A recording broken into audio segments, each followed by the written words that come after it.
All right. Okay. Here we go.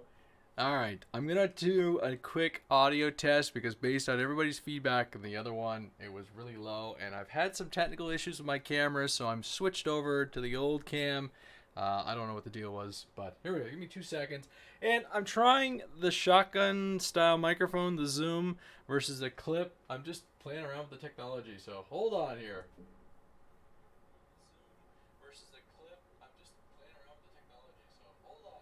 All right, let's just see. I'm gonna try this. Ooh, sorry about that. You're gonna hear a little clinging, clanging. I just want to be able to move around to explain stuff because, as you can see, the bench is really full. All right, good. Thank you, thank you. I've got my. Oh, yeah, this bench is super full, and we're gonna talk jets, and more jets. Okay, so and I've got a light, so I keep seeing spots. But hey, there we go. Good. So yes, really quickly, for whatever reason. And that audio does look good. You may pick up a little bit more ambient noise, but whatever. The point is we're live having fun. For whatever reason, this brand new Logicam and open broadcast system, which is what I use to do the streams, just wouldn't gel tonight. It's funny, I use a USB hub and everything with the technology, and I think I use my PC as my primary streaming thing. It's got a lot of good enough horsepower over some of the older Mac gear that I have. I think I'm going to put the PC over here, get rid of the hubs and everything, and see if I can go direct. But for whatever reason, I just couldn't get the camera to work, so I went back to the old, I don't know, it's like a GoPro knockoff. But it does the job. We're up, we're talking, we're having fun. I'll try and move Canadian bacon. Oh, man. All right, let's talk about jets. So, good evening. It's a live Friday flying update. I'm enjoying doing the live streams because I said previously, if I do a Friday flying update, once I get the recording done, sit down, do the post-production, upload it, compress it, so on and so forth. We've spent the same amount of time and there's no interaction, so let's interact and have a little bit of fun and go from there. Yeah, it's Friday night. It's been a crazy, crazy week. But last weekend, I did something that I've been wanting to do all year long, and I got out and I flew this thing. This poor old jet sat waiting, and it seems to be the same way for all the jets, but this is the V1 FMS 70mm Yak 130, and I was super, super nervous about flying this aircraft, and there shouldn't have been a reason to be super nervous. I just was, and it went well in the end, but obviously, hold on, I got a cat who's in trouble. Let's move the plane out of the way for the cat. There you go. Oh, whatever. She's up there in the window. So I was super nervous about flying this thing, and it turns out it's a really stable aircraft, and I had a lot of fun. And just once I got the nerves gone and everything, I was able to really get going. So I actually had a question. During one of the videos, and it pertained to placing a stabilizer in this aircraft. And I don't think it really needs one. Hold on here. I got to deal with the situation. This is all the fun part about live. And a really busy bench. Oh, I hit something. I smashed a keyboard. Anyhow, one problem I'm discovering already with having all this stuff on the bench is I can't even see everybody's comments. So, yeah, you saw Kitty in the window. Yeah, that's Mystery the cat. So, anyhow, I'm going to put my tablet up here so I can read the stuff. And here we go. Okay, so this aircraft is pretty darn cool. I'm I'm impressed. It took off, and within like 10 seconds, I already knew it was super stable, super predictable, and it did exactly what I wanted to do. I had a couple questions real quickly about what I flew it on, and it is a wow. Thanks, Cat. Let's take the A10 out before I even fly. Anyhow, it's a Zippy Compact. Not Zippy Compact. Zippy Turnigy, whatever. Turnigy Heavy Duty. This is a 3300, and I think it's a 70C. 60C. So I had lots of punch, about 3 minutes, 20 seconds, give or take a little bit. I've got a feeling I'll be backing that time down ever so slightly over the pie. Are you going to jump, Cat? Are you going to jump and take something out? There you go. She's gone. Finally. We're alone now. So really reliable. I had 3 packs all charged up, ready to fly, and took off and back to back to back in successive landings. Probably some of the better landings. Now, what I really like about this aircraft, the Yak, is one, simplicity. Like I said, one of the viewers asked where I put my receiver, and I'm running an FR Sky 8-channel. Hey, the King number 1. I'm running the FR Sky, and I do have the battery telemetry, and I will talk about that actually in a few minutes here on the radio and how I set it up and what I did. This aircraft, if I recall in the setup, they had inverted some of the cables into there's a box in here. Oh, wait a minute, I can do this smartly. I forgot I got the secondary camera. I don't have to hold this thing up and try and describe it. If I put this down and I switch to the secondary camera, we can poke inside and have this discussion a little bit more logically. Yeah, hold on. The A-10 is a big aircraft, and I've never actually seen the free wing one. I'd be terrified how large this thing is. So, but we'll talk about the stand and everything as we go through the evening. But I'm going to move this guy over. We're going to switch over to, if I do this right, and let's see, camera 2. There it is. All right, camera 2. It is up. And we're going to get inside, and if this is done correctly, and if I stand over here, I'm just trying to keep the audio consistent, and we can get inside and see the innards. Oh, this is harder than it looks. Okay. So, there's where I have the receiver. If you're going to run something, hopefully the audio is still coherent, or picking up. If you're going to run something with a stabilizer, obviously you're going to have to put it down flat. And I found really quickly, oh man, this is alright, I'm looking at the other monitor just so I can see, so I can hold it stable. Receiver there, they're the FMS control box, and in my particular jet, the control box was backwards. They had a wire servo lead backwards in there, and it was messing everything up. There's my cable for my my voltage checker and antennas. So if you're going to run a balanced or stabilized aircraft, you're going to have a lot of fun finding a parking spot for that receiver inside that aircraft, because there's not a whole lot of room, and I discovered that pretty quickly. I also discovered that I had to, yeah, it is small, and those 3300s, the reason this aircraft came into existence into the fleet was because I had these 3300s for the Grand Tundra, and I was like, I want a jet for this thing. I also did a little shaving on the bottom of the canopy just to give it a little bit more room, but it is very, very, very, very, very tight in the cockpit, but it does work for the battery and the balance. The CG was there right away, and I do have a piece of Velcro here this evening, and I'm going to stick on the plastic. There's a little plastic wing receiver, Velcro, and then because everybody loves to see a good action cam shot from a jet, we'll stick a action cam on the next flight. So that will be really fun. Anyhow, this aircraft impressed the hell out of me, and one of the things I really like about it too, super transportable. I don't know if anybody saw the bottom of it when I was picking it up, but unlike a lot of the jets we see, there's no retract covers, there's nothing. It's very simple actually, and I was skeptical that the gear would be any good at first, but so far so good. One of the things I did right away is on the nose gear, it's on its own channel, and what I do is when it's retracted, I disable it. So it sits on channel 7, I think, 6 or 7, because it's 5, 6, 7 channels. And so when the gear is retracted, it kills that servo, so it's not turning inside the nose if you're doing any kind of rudder work. And as soon as I open it up, there she goes. No adjustments on the for the flaps.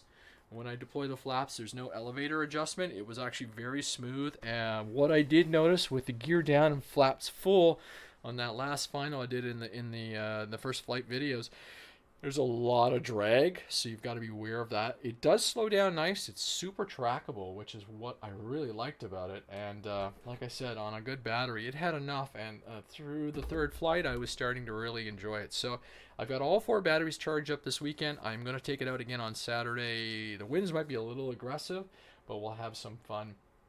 and just get going and fly it through there. So it's yeah, version 2 if I'm correct. They upgrade the landing gear, I think the ESC and stuff, but so far I've had no issues. That's a big knock on wood. So again, really nice aircraft. Good bang for buck, I feel. It is tight. I will probably, since the warranty is long gone, I will probably clip that connector and get rid of the EC5 to XT60 adapter, so it's one less piece of equipment that I have to worry about in there, and then just run a straight XT90. So the wingtip looks super fragile. Actually, that wingtip piece on the end is plastic. It's not like the one on my FlexJet. This is hard plastic, so that's, you know, the jet can take a bit of a bumping around and everything, and I think because of the size and weight, it's super transportable, which has really impressed me. Next weekend, I thought about it this weekend, but having charged like 12 batteries to go flying, the Hawk will probably come out next weekend, pending the weather is suitable and everything. But there you go, and that was a question from I just got here. So those are plastic. The rest of it's pretty good, all standard FMS ES servos and everything. So if anybody's watched the flight video, I was kind of impressed with the sound. Why does your bench sound like a guitar when you bump it? You know what's going on? It's the it's the gooseneck on the microphone. I think that's what it is. I'm just, instead of running my standard mic and everything, I'm just trying a couple different things. So yeah, so there you go, ladies and gentlemen. I'm impressed. This jet impressed me. The Yak, I was told, was very flyable, and I think it's one of those potentially a really good starter jet. I'm going to keep working on greasing those landings and just get better and better, but that was kind of nice. I'm a tail dragger fan, so to get some practice in with a good tricycle landing gear system is appreciated. So something that I'm looking forward to. Like I said, a few little changes I had to make this thing work for me. I chunked out a whole section of there on the battery, and that's just because I run those connectors and I have the extra piece running from the EC5 to the XD90 connector. So, and again, a nice 6S 3300 fits in this really well. I have 45s and then I have 62s as well. I'm gonna probably run the 45s in the Hawk, which is sitting over on the rack, and then obviously for this big beast over here, some 62s, and they should run really nice and loud, fun. Super cool that those wingtips are plastic. Flex needs to do something for the FlexJet. I agree. I'm almost ready to take them off. When my FlexJet sits over here in the basement, I actually put pieces of foam insulation stuff on it just to protect them from getting knocked around, or that little cat tends to like to bite nice things, I find, too, with nice jets. So I watch that like a hawk because I want my jets to look good. The A10, I can't stop staring at the 10, needs some color. That will come once I fly it. The running joke with the A10 bill is I paid 666 Canadian dollars. So we're going to have a little bit of fun. I think over time you'll see this aircraft get color. If it flies as well as I'm told it flies, I think we'll be in for some fun. I'm just going to put this guy down. Be right back. And we'll keep talking about the A10.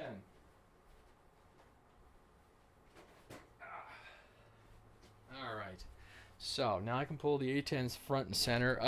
For those curious, the rig is just your standard pipe rig. There are details and everything from, where did I get this one? This one is from probably RC Groups, and it was for the free wing. I just chopped the main sections recently down by 2 inches, so when I flip it over, it doesn't sit on the canopy, and we'll actually go through and do a little bit of a demo on that one. So one of the things I did do immediately was order extra screws, because you have to pull 4 wing screws to get this thing to transport. There's no way I can transport this thing in my in the car. There's just it's a big aircraft, so this transport setup, I actually store the aircraft on this anyhow, and it works out. So a little container to hold the screws. I think that's a 2mm bit.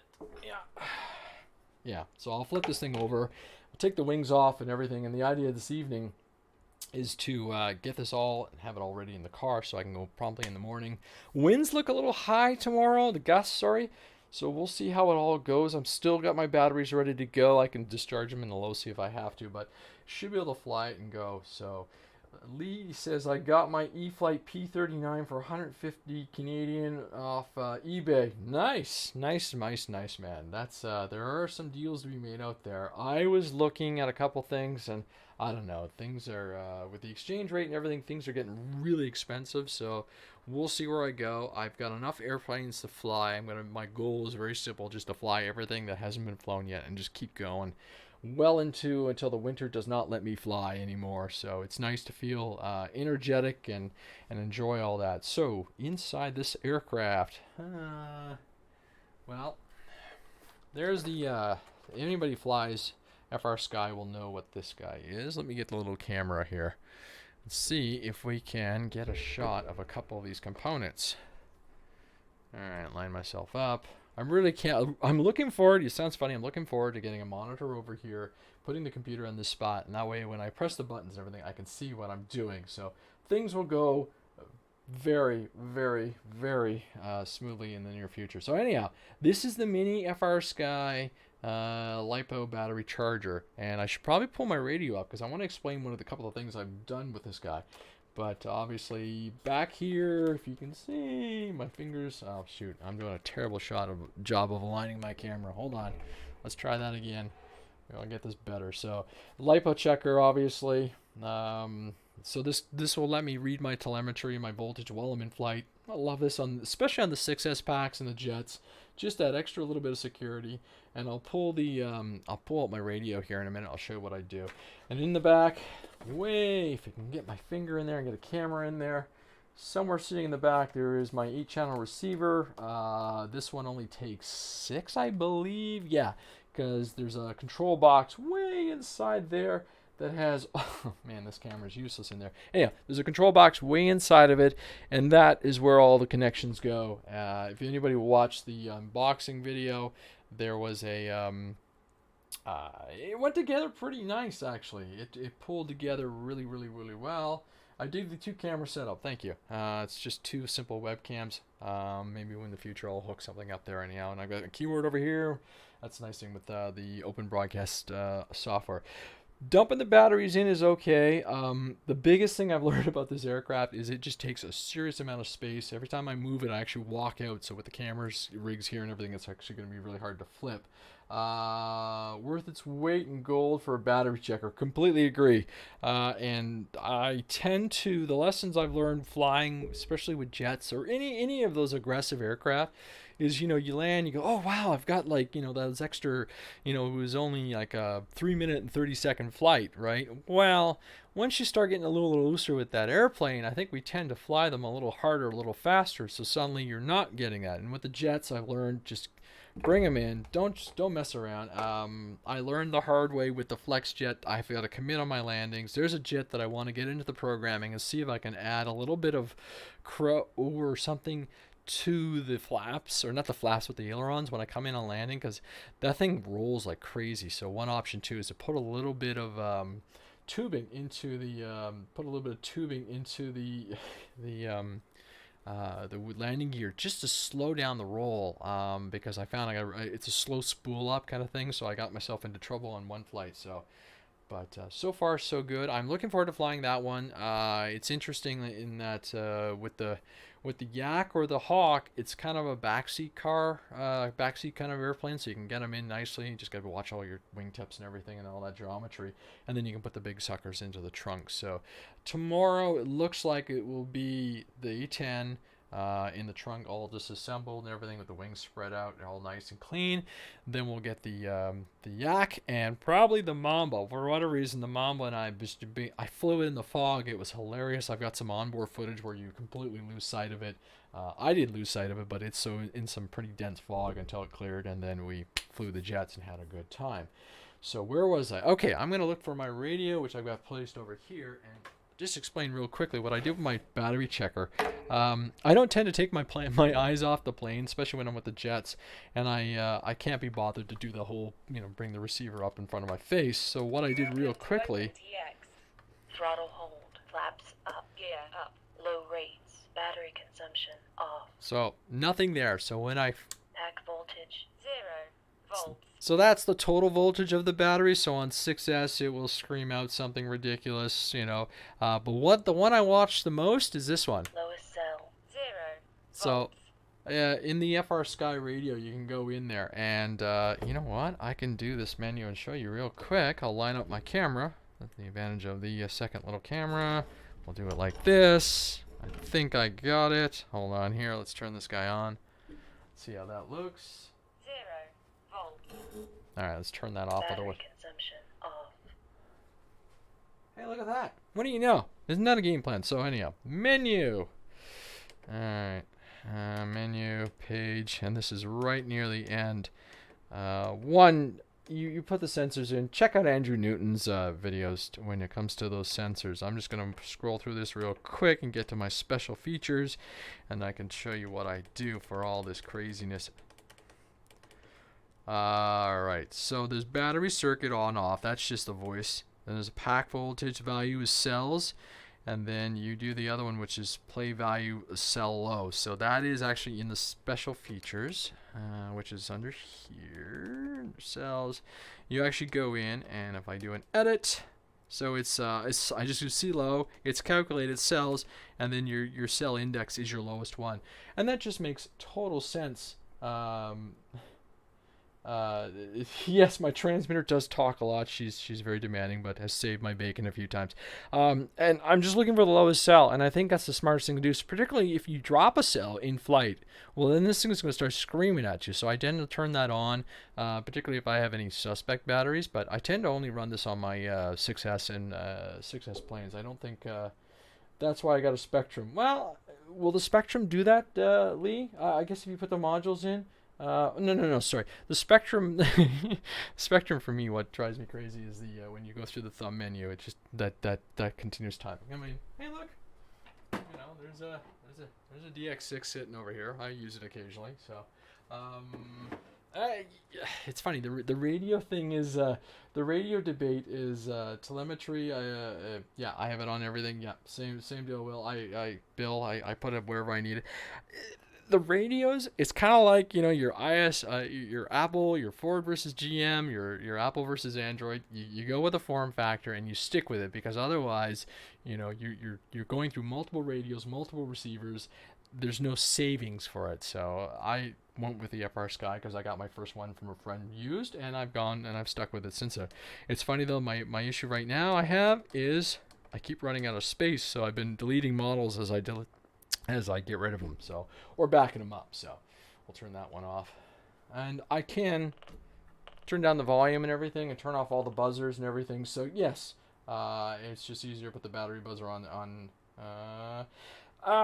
I have done the battery buzzer before, Lee, and what I find on a couple of them, if they're super sensitive, if you do a punch and the battery drops and it recovers kind of thing, you get a little bit of sag, then they start chiming away while you're in the air. So, and really, I'm just doing it as that extra bit of backup. Otherwise, I'm flying to my timer. So in the case of the Yak, it's 3:20, and as I get more comfortable with it, I'll bring that timer down to 3:10 or 3 minutes. For this one, I believe I've got the A10 set for, if I remember, 3:20 as well, and I'll probably bring the thing in at 3 minutes on the first flight just as I test it and get used to it. So, yeah, so... Trans module 4-in-1 gives telemetry on a Spectrum AS3X. Nice. Yeah. I haven't tried to pull any of the. I don't have any modern enough aircraft with AS3X or Spectrum receivers to try it. But I mean, speaking of which, hold on, Matt gave me this one last year. One of the podcast subscribers passed me this bad boy. I have also an old Orange RX, which has been super reliable. This is a completely modern one. I think this is a DX6 as well inside of it. It's not the limited one, so it's a full DSMX Spectrum receiver or transmitter module. Works great. I've been slowly moving my airplanes over every time I decide I want to get inside there and pull through. But you know, it's done the job. So I still have a variety of, I can still run all my bind and fly planes just fine and everything. Most of the time, I'm also running those those 8-channel, the white FR Sky receivers and all my normal stuff. The jets, I'll put something in there where I can get telemetry and a little bit of redundancy. So hold on here, put the radio down, keep going on. So yeah, this thing is this jet is heavy. I don't know if anybody's ever picked one up, but I was impressed just how much weight it is. So it'll be interesting. And then of course I'm sticking in a big giant cell. So this it's going to be an interesting flight. I keep being told not to worry about it. I keep being told that it is a very gentle aircraft to fly. So I'm pretty excited about that. I will be running a camera. Initially, I think I was going to put the camera on the right side. I tend to put them on the side and stick it right over here.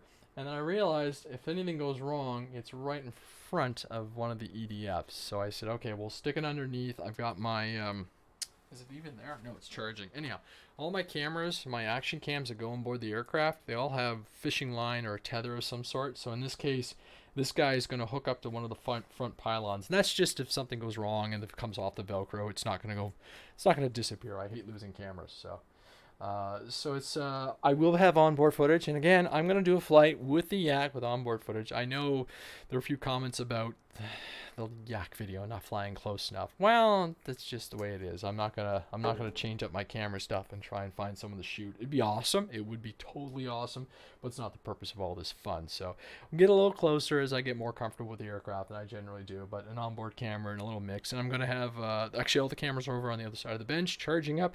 There will be a ground cam as well, so right at the end of the runway, so we can get some nice shots and everything. I'm just really got my fingers crossed that that the crosswinds aren't too crazy. This guy should be able to take it, and even the Yak should be able to take it. And of course, the MAMBA will fly in just about anything. So it's it's looking pretty good. So I haven't checked my phone to see what the forecast is in the apps. I use UAV forecast. It seems to be pretty accurate. Alright, forecast for tomorrow now. 8 o'clock in the morning, 42 kilometer-hour gusts. Now, I mean, I had some gusts, and that goes into 9 and stabilizes a little bit. So we'll see. I'll keep an eye on it, and we'll go from there. I'm not going to go too crazy because I don't want to risk the aircraft. But in theory, if the gusts are stable, who knows, right? Well, anyhow, we'll make a call, make a judgment call. I'm not too worried about the batteries because I can go and turn them on and put them in the low seat. Okay, so I'm going to try and flip this thing over. 2 rudders, bro. X landing. This thing will be a breeze. Well, thanks. I think it will be. I'm not too worried about it, but at the same time, it's a lot of aircraft to fuss about. I'm probably going to be less nervous than I was with the Yak, but you know, like I said, the Yak was a good little starter aircraft. How are your foam wings coming, A10? I'm going to be building, that the A10, the flight test. Sorry, it's stuck. I'm going to be building a lot of the flight test planes into the fall as the cooler weather hits us in the rain. So there'll probably be some build evenings when I'm just doing it. I'll probably go live and just have some fun. We've done that before, and we've had a good build stuff. I'm going to I fly every day, but I don't risk the Great Plains. That's safe. We'll see. Like I said, I'll make a gut check. If I'm not happy with the weather and the winds and everything and it feels too aggressive, then I'm not going to risk it. But at the same time, if it's manageable, we'll put it up. It's easy to fly. Just be careful you're landing, especially in the wind. You control the power and the main until you Yep, that makes all sense. 25, no, kilometers an hour, not gusts, miles. Everything I do is in kilometers. So, all right. I put a $1 window man on my run cam, whistle so when it hits the ground. Yeah, there's many ways to do the cams, but I like the rubber bands. I think I've got another one on charge over there. My other 4K camera, which I'm gonna try out tomorrow. That's one. It's temperamental, but the Firefly has been my main onboard one. The audio is fantastic on this one compared to the run cam. I find the run cam audio really blown out, so I only use the run cam in the winter because this thing does not like cold temperatures. So yeah, the other camera I have is a Git It's a 4K camera I picked up from Captain Drone. It's been having some battery issues, so I've been playing around. It's temperamental, but I think it's going to work tomorrow, and I'll run it on this aircraft, and if it fails, then I'll just switch over to this guy, and we'll hook it up and get at least some on board. Generally, when I fly an aircraft, I like to move the camera around to get some different dynamic shots, but we'll probably just go really easy, so we'll see how it all happens. So, yes, perfect. Yeah, I did say it was 40 km/h gusts, but I mean we had high gusts today and it was stable. There were gusts of like 36 this evening and the wind was like 16. So I'm like, So we'll see. We'll keep an eye on it and we'll see how it goes. Okay, I'm gonna try and flip this thing over because I want to start taking the wings off and prepping it for flight tomorrow. So yeah, it's a big girl. It's a big airplane. I actually had. Speaking of underneath. I had a binding issue on one of the gear, so that's right up there with check your crap, and it was one of the lower flat pieces on the gear, but for whatever reason was binding it. So I just had to take some sandpaper, take it off, sandpaper, and once it was there, it was really good to it retracted properly. So everything looked nice. The light comes on the front. It's got the LEDs on the side. So okay, I'm gonna try and do a flip here and not like hit anything. Nose over. And you'll see how this stand becomes really handy. For those who have an A10, they know why. Alright. So now when I transport this thing in the car, it'll transport upside down. So I cut this back because initially with the canopy, it was sitting on the canopy. So I cut this guy by 2 inches and there we go. So, and yeah, this was the offending piece of plastic. So right on the edge, it would retract and it would come up and it would hit the gear and bind up. So let's see, actually, if I do this.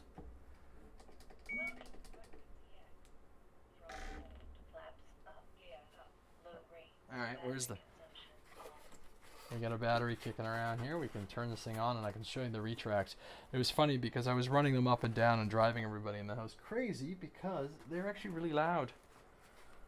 The V2, yes, the V2 looks nice. Pilot Ryan and crew reviewed it, and it looks lovely. I love the camo, and I love some of the revisions they made. I've been told, hold on here. I've been told that I want to adjust a few things on this aircraft after. I have some bigger spec ESCs. I'm just trying to get the cable. There's the cable. I've bigger spec ESCs, and there's a thrust mod to do on the end of the ducting where they change the geometry and the angle. So I might be more excited than you to see the A10 in the air. Hey, thanks, Mike. Yeah, so anyhow, we're gonna plug this guy in and we're gonna see.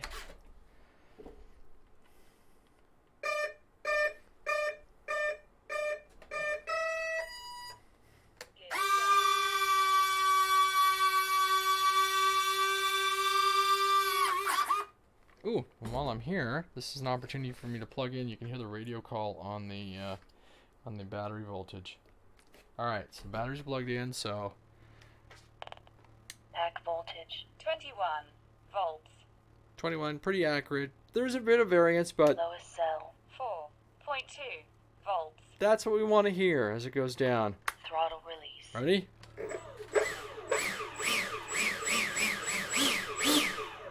None of these stuff is glued, so let's not go too far. Throttle hold. Battery consumption off. So what I was getting on the, you probably can't see it, but I had to shave it down on the little plastic fleece here. Gear up.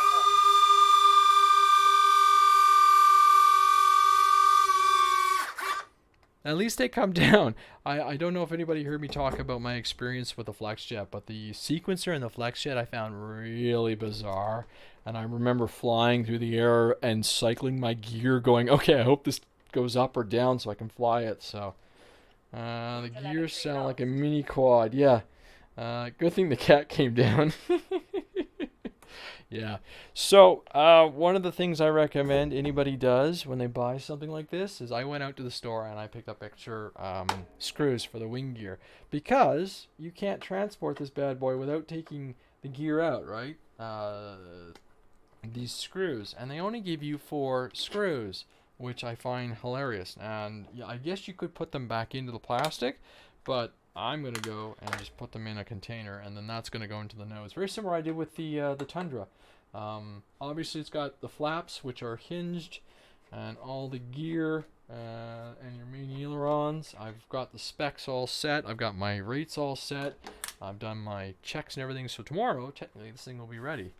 And this is why the stand is handy, because now I can put this thing in. I don't remember exactly how I pulled the wing off, but I think I did a little bit of bracing against the body itself, which might be kind of interesting when you're on the ground. I get spoiled because I've got my bench, and the wings have been off. Little plastic bits back here, which are kind of handy. So I'm just going to rock the wing off nice and gently. And on the other side, well, you'll see the terminal when I pull this thing off. I don't know if they changed that in the other one, but there you go. So that's the terminals in there.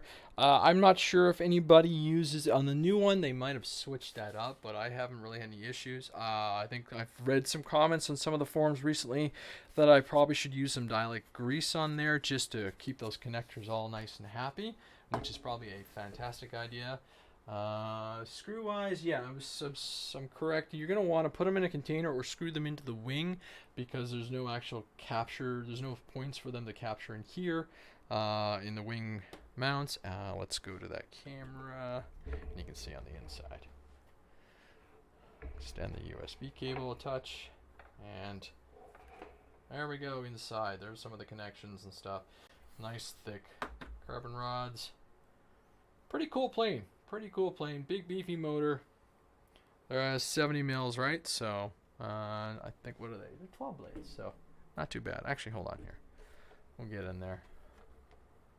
Pretty cool plane. I'm excited. It would have been really neat to have actually seen one of the big free wing ones in person, but I know I had an opportunity to pick this thing up from our local store, so I did. That's where the camera's gonna go. I'll probably put another patch somewhere. I thought about sticking one of the other cameras in the back. I didn't even bother with any of that scale detailing, because that's just stuff I know it's going to get knocked off and transport moving around. I might put a camera back here or on top of the EDF cowl just to get a different point of view after I've got a few flights into it, just to relax and enjoy it and just see how it handles. But for now, right here is where the camera's going to go, and I'll probably end up transporting this thing upside down. That way the tail section clears when you put it into the car and everything. So, and this whole, like I said, this whole mechanism breaks apart really easily. Nothing is glued, but the plane is sat on it for months because, you know. Keep a spare set. Yeah. Spare set of what? Sorry, Victor. Spare set of screws? Yes.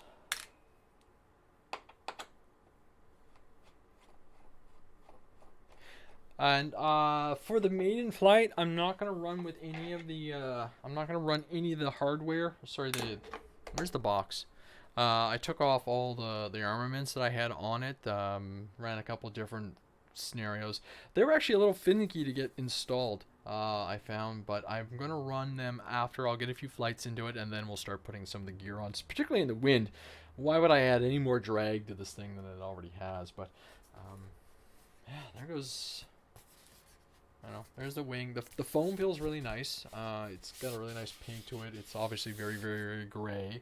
But I'm relying on the fact that it's going to be a really big aircraft, so it looks like I can just see, so I can track it really nice. So we'll see how it all goes.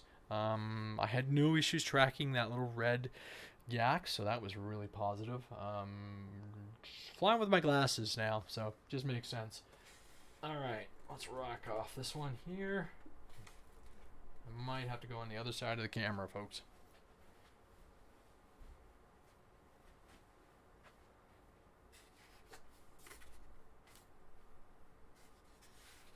Yep, it looks like if you grab the end of the wing and go from there, I'm going to leave the spars inside the aircraft, and what I should have done is mark them when they were centered so I could just see. So what I'm going to do is put that guy back in, Load that guy. Load that guy. I'm going to get my marker. This should be centered, but you never know, right? Come on, I got markers. Alright. There you go. That can't hurt. Please bring that next time I go to Ohio. I want to fly it. No. Ohio, when I do my Ohio trips, I tend to keep the planes really simple. It's a lot to load into the car. Last year when I saw Chris, I did bring the big Grand Tundra and fly that Fury Field. That was amazing. But you never know. As I become more comfortable with EDFs, maybe I will start bringing them out to the Flight Fest events and just take the risk, I guess, and have some fun. All right, let's pull out that wing, and then I'm going to get the armament, show you what those things look like. All right, so from here, the end of the wing, wiggle, wiggle, and off it comes.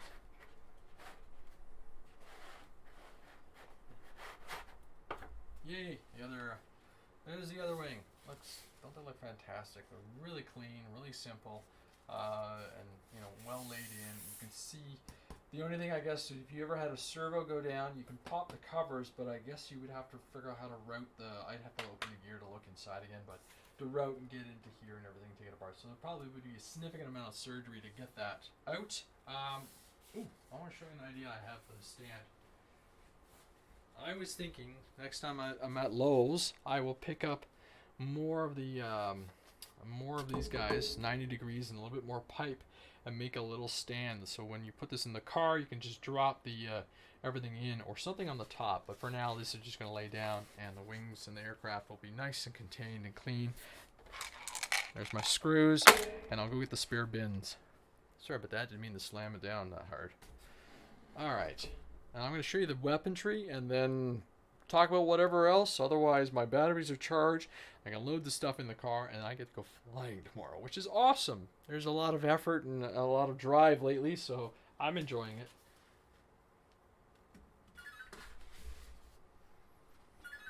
There's a camera chiming somewhere.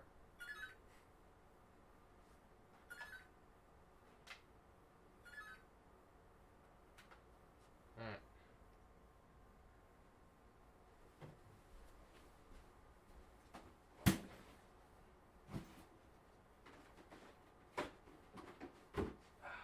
Alright, so for this flight, and whenever I do a maiden flight, I do bring the manual along with me in case I've missed something.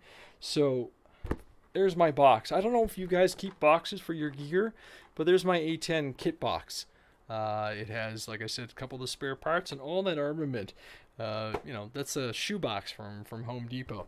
So in the back room, there are a ton of these boxes. I label them up and everything, and put multiple plane boxing together. It doesn't matter, but the point is the kit's contained, and I know where to find it. And I really enjoy doing stuff like that. And this is a couple of the small ones, but I'm gonna open this thing up because I want to show you. It's coming with me because I'm figuring if I'm relaxed and things are going well, by the fourth flight, I'll run an AIM 6. I've got the photos in my archive. Maverick, not Mavic. And I guess this was just a rocket launcher of some sort. So, and I've gone in when I set them up, because I was having issues punching them into the wing slots. I right wing, left wing, and that just made a difference. For whatever reason, the fits were just different. So I've lettered all the ones on the right side. So hopefully I will get out and do a flight. If not, there'll be a nice little photo of it with the armament on. You've got so many with them, and then there's fuel tanks. It's a lot of drag and mass. It's all foam. It's not 3D printed, at least, so it should be theoretically a little lighter. But I'm going to bring this stuff out. I got my manual so I can verify my rates and everything else I need to check. But it shouldn't be as complex as the MAMBA experience. So, of course, now I moved everything and nothing is going to sit back in the box like I wanted it to. But that's how I store my gear, if anybody was interested. So back in the back storeroom where the battery chargers and everything, there's just a ton of these boxes for projects and everything. And they just keep everything super organized. Ta-da! So, and then like I said, the screws are going to the front. I've got my screwdrivers in my kit. I'll verify that because wouldn't that be fun to get to the field and not be able to put the wings on, and eventually modify this thing. So, it's now with the plane off, the wings off. Sorry, I can flip it over, do whatever I need to do. Oh, look at that! I'm gonna watch those. And spars, I think they're the same size. Now, I think the back ones are more narrow, so that's a really good question, because if you ever pulled them out, would you be able to tell? So let's have a look here. So they look like they are the same length, but I suspect the back one, well, they might be the same width. I think they might be the same width too. Shoot, I'm trying to get my caliper out to verify that. Sorry, something's stuck. Alright, caliper. I got a feeling they're the same size spars, which I guess if that's okay, it's no big deal. Let's see. 9.78 millimeters and 9.85, so I think they're pretty well the same size, which would make sense. So I guess they're interchangeable. Okay, good to know. And they are definitely the same vertical height and the same width according to the caliper, darn close. So good to know. Not sure if you can get spares, but at least if you lose one, probably just put a wooden dowel in there and take the risk, right? So they're on. That's where they're going to ride for the, if not, just shove them into the wing, I guess. But then you always run the risk of jamming them or something crazy like that. So, okay. Cool. I'm basically got this thing ready to go. And tomorrow I will do a quick little, I'll fly it as soon as I can. And whenever the flight video comes out, the flight video comes out. Obviously, I'll do a little teasing on social media. Hopefully it don't crash. You never know. It could happen to the best of us. So, but fingers are crossed. I think the build quality and everything of this airplane is really nice. The V2 obviously addresses some of the little flaws that they were talking about, like in the gear and stuff. Alright. Wing spurs come off. They're just annoying. I'll make a little pocket for them or something. But when I transport it, like I said, I'll load it upside down. The screws and everything will go into here nicely. I'm flying it on a 6S 6200 because they fit, and it should be fairly interesting to see how it performs. My only concern with my big 6S packs is that I'm not 100% certain that they'll have enough punch. I know Mike, when he flew his, Pilot Mike and Captain Ryan, he felt he needed a 70C battery, like a 5070 in the V2, just so it would fly a little nicer. So, thanks, Victor. Toes crossed. So who knows? I've got a feeling I should be okay with the 6200s and 40C. There should be enough punch. If not, maybe I'll start looking for some 5000s that I've got a little bit more power. But then there's a lot of 6S packs lying around doing nothing, because these batteries are a little bit more specialized for their application, I guess. So mind you, I can run them in RC trucks in the winter. So there we go. Any other questions? Any other comments? I'm gonna start looking for our next guest for the RC After Hours podcast this coming weekend. I've got a couple ideas. A couple people are actually, thank you very much for everybody who's talked to me about coming on the show. I'm gonna start building a list so I can just have a reliable schedule. Do a balsa build this autumn, this winter, Giant Norman or World War I Warbird. Bill, that sounds like interesting. It's funny, I'm trying to figure out what I'm going to pick up for my birthday in September, because I love doing that. I love planning. I love getting some ideas. I have a bunch of biplanes here too that I want to fly. My PT-17. I've got spare parts now for the Albatross and the SE5A, which I'm super excited about, meaning I can fly those.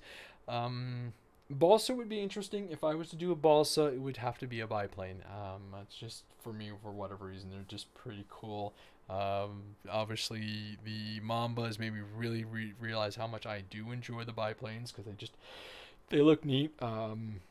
Tiger Moth, maybe. That would be pretty sweet. Even if it was to use a 6S pack, I've got the motor sitting inside the Spitfire doing nothing. That's like a 480 50-55. That'll spin like a 16-inch prop, so it could be a pretty nice size. Now, I drive an Elantra, so it can't be too huge. It can't be like that Volker DRD from Hangar 9. That's just way crazy. But if it's something respectable and I can take the wings off and it disassembles and transports, well, maybe. Who knows?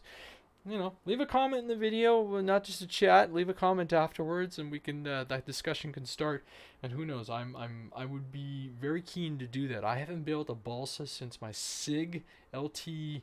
Oh, what was that one? I don't remember what LT it was, but that was my trainer like 15-20 years ago, I guess, that I built up and didn't have a whole lot of success. I'm not the Tiger motor on it just never ran perfectly, leaned out in flight a couple times and really terrified the heck out of me.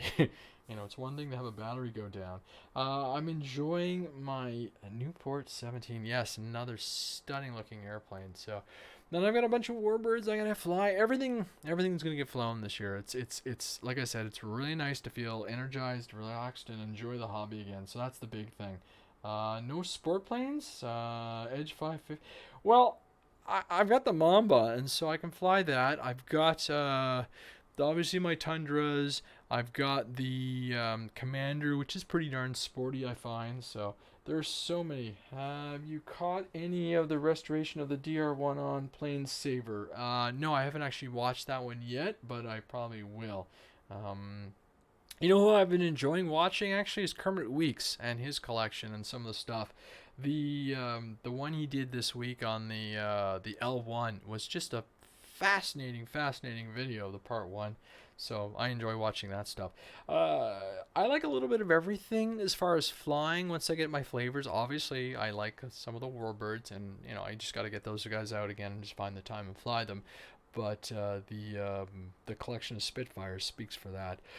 There's a Battle of Britain ME-109 that I still haven't flown. I never flew my P-40 nearly enough. I've got the Focke-Wulf FW-190 to fly. The Corsair obviously flies beautifully, and I love flying those Spitfires. And then I got all those wings to build. So there's just a ton to go on. I'm going to fly the jets while I feel good and happy with those and get these things done. So like I said, A-10, then the beautiful free wing BA Hawk, and then I got to get back and fly that lovely flex jet because it's sat there waiting for me very patiently. So those will be all amazing to fly and everything. So this thing I'm excited about. I'm like I said, it's got a bit of weight to it. I'm hoping these batteries are up to the task. Like I said, if not, the 4500s maybe, but they're all I'll be doing is saving weight because they're 40Cs, and there's no way you'd get far. I can't even do a CG with the 3300. So there we go. Well, if there's no more questions, no more queries, I think it'll be a really good time to wrap it up. Balsa USA makes an awesome 1/6 to 1/3 scale kits. Yep, I've looked at them. Trust me, I've looked at them. I actually also was looking at the cost for like another jet from Motion RC, and unfortunately, I hate to say it, but the shipping has just gotten to the point that it's really aggressive. So I think I have to be very strategic about what I want to do into the future and how I want to do it. But yeah, I'm gonna wrap it up for tonight. That's been pretty wild. I don't know how long our runtime has been so far. What's the computer saying? Jeez, we've been live for like 59 minutes, probably a little less than that. So approaching an hour, I think. But I'm parched. I'm gonna go grab some water. I'm gonna put this stuff in the car. I'm gonna put my batteries and everything by the door, and I'm gonna go flying tomorrow. So it's awesome. Again, thanks for watching. Thanks for subscribing. This week has been awesome. Thank you for everybody following the podcast on Instagram. That has been awesome to watch. Thank you for the comments everybody's been putting through. Subscribing to a bunch of different services so I can get some stats and numbers, and it's more collecting the comments. Because I live in Canada, I don't always see the US comments, and that sounds funny, but that's how iTunes works. And then I just got chartable.com or whatever emailed me with a link, and so I'm able to see everybody's comments from some of the other providers, which is pretty huge. Again, if you got any ideas or comments for potential guests for the show. I'm gonna try and get those guys from overseas onto the show. Captain and pilot Robert and his brother, and I want to try and get those guys in the show because we need to talk to him and just see how everybody's doing, because that was pretty scary. And they're good guys, and I've really enjoyed their content recently, so why not? So we'll see if we can get them on the podcast and have fun. Keep all your suggestions going. Keep everything coming. Thank you for subscribing and all that stuff. So, hey, happy Friday, everybody. Stay flying.